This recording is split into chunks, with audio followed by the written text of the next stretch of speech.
본격적인 수업으로 오늘은 기초영문법 1강 팔품사에 대해서 공부해 보도록 하겠습니다. 단어가 가지고 있는 성질을 8개로 나누어 놓은 것을 팔품사라고 합니다.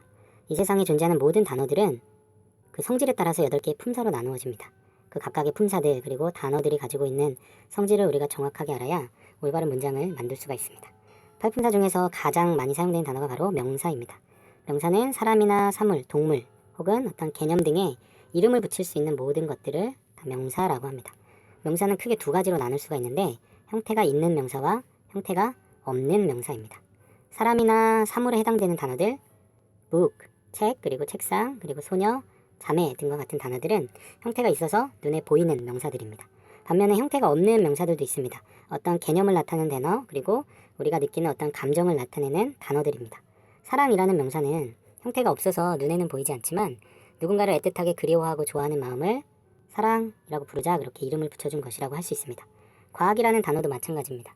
자연에 존재하는 어떤 원리나 법칙을 탐구한 학문을 과학이라고 부르자 그렇게 이름을 붙여준 것이죠. 그리고 행복이라고 느끼는 우리가 느끼는 감정에 해당되는 단어도 형태가 없는 명사들입니다. 정리해보자면 명사는 이름을 가진 모든 것들은 다 명사라고 할 수 있다. 명사는 크게 두 가지로 나눌 수 있는데 형태가 있어서 눈에 보이는 명사와 형태가 없어서 눈에 보이지 않는 명사로 나눌 수가 있다.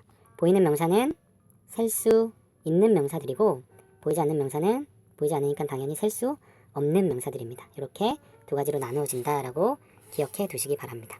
다음은 대명사입니다. 대명사는 명사를 대신해주는 말이라고 해서 대명사라고 합니다. 대명사는 명사를 대신해주는 말이기 때문에 명사와 쓰임이 같습니다.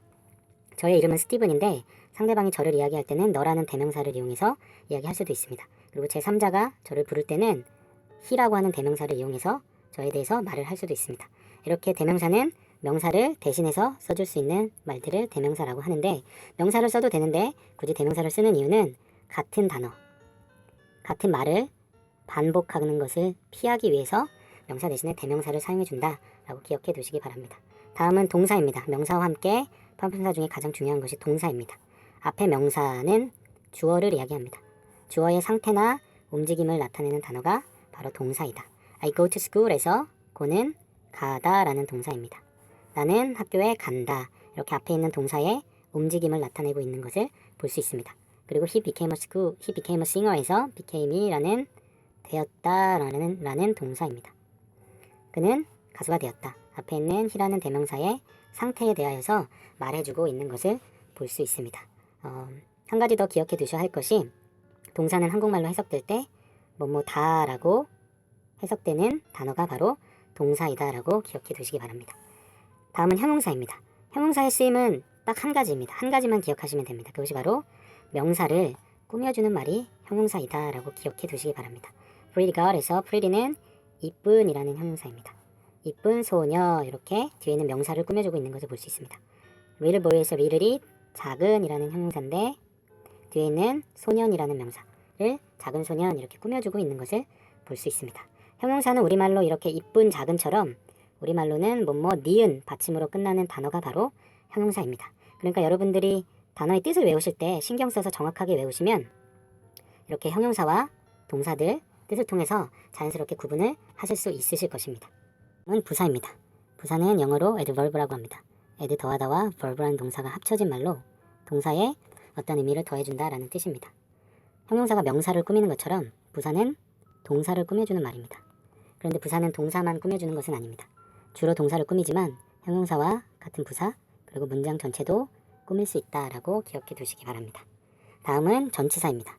전치사는 영어로 preposition이라고 합니다. pre는 앞에, position 위치한다라는 뜻입니다. 무엇의 앞에 위치하냐가 중요합니다. 바로 명사의 앞에 놓여서 전치사라고 합니다. 앞전, 둘치, 말사입니다.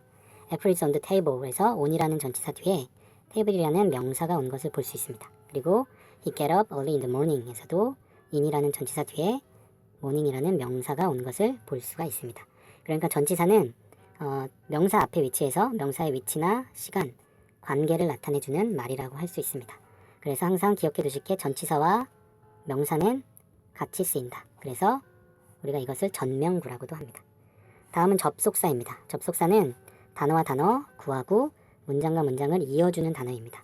단어는 한 단어를 단어라고 하고 구는 두 단어 이상을 구라고 합니다. 문장은 주어와 동사가 포함되어 있는 두 단어 이상을 문장이라고 합니다. 그래서 and와 or이나 so와 같은 단어들이 접속사에 해당됩니다.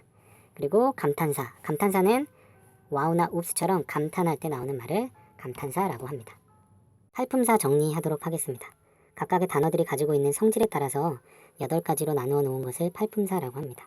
그 중에서 명사는 사람이나 사물, 그리고 동물, 어떤 개념 등의 이름을 붙일 수 있는 모든 것들을 다 명사라고 합니다. 그리고 그 명사는 셀 수 있는 명사와 셀 수 없는 명사로 나누어진다라고 기억해 두시기 바랍니다. 다음은 동사입니다. 동사는 사람이나 사물, 개념, 다시 말해서 앞에 주어의 움직임이나 상태를 나타내는 말을 동사라고 합니다. 한국말로는 뭐뭐 하다, 뭐뭐 되다, 뭐뭐 이다 이렇게 해석이 되니까 뭐뭐 다로 끝나는 단어들이 동사라는 것을 기억해 두시기 바랍니다. 그리고 다음은 형용사입니다. 형용사의 존재의 목적은 한 가지입니다. 바로 명사를 꾸미는 역할을 하는 것이 형용사입니다. 한국말로는 작은, 이쁜처럼 니은 받침으로 끝나는 말이 형용사입니다. 그리고 다음은 부사입니다. 주로 동사를 꾸미고 그리고 형용사와 부사와 문장 전체도 꾸밀 수 있는 말이 부사이다. 그리고 한국말로는 뭐뭐 하게 이렇게 해석이 된다라고 기억해 두시기 바랍니다. 이 팔품사 중에서 가장 중요한 것들이 명사와 동사와 형용사입니다. 이 명사, 동사, 형용사 안에는 문장의 핵심 정보들이 다 담겨져 있기 때문에 이 명사와 동사와 형용사에 대해서는 여러분들이 확실하게 개념을 이해하시고 숙지해 두시기 바랍니다. 그리고 부사도 알아두시면 좋을 것 같습니다. 그리고 나머지들, 부사, 전치사, 접속사, 감탄사는 전체가 다 부가 설명입니다. 그러니까 알면 더 좋겠지만 만약에 모른다면 몰라도 문장의 핵심 정보를 파악하는 데는 크게 지장이 없다라고 기억해 두시면 될 것 같습니다. 수업에 들어오시기 전에 하셔야 될 숙제가 있습니다. 오늘 배우셨던 팔품사에 대해서 그 중에서도 명사, 그리고 동사, 다음에 형용사, 그리고 부사까지 이 4가지는 충분하게 공부하셔서 설명하실 수 있을 때까지 공부하셔야 됩니다. 그리고 여러분이 동생이 있다면 동생에게 혹은 자녀 그리고 친구에게 설명해 보시기 바랍니다. 그렇지 않다라면 여러분이 녹음을 해보시거나 저처럼 이렇게 영상을 찍어 보시는 것도 좋을 것 같습니다. 거기까지 하시고 다음 시간에는 이 강에서 문장의 4요소에 대해서 공부해 보도록 하겠습니다.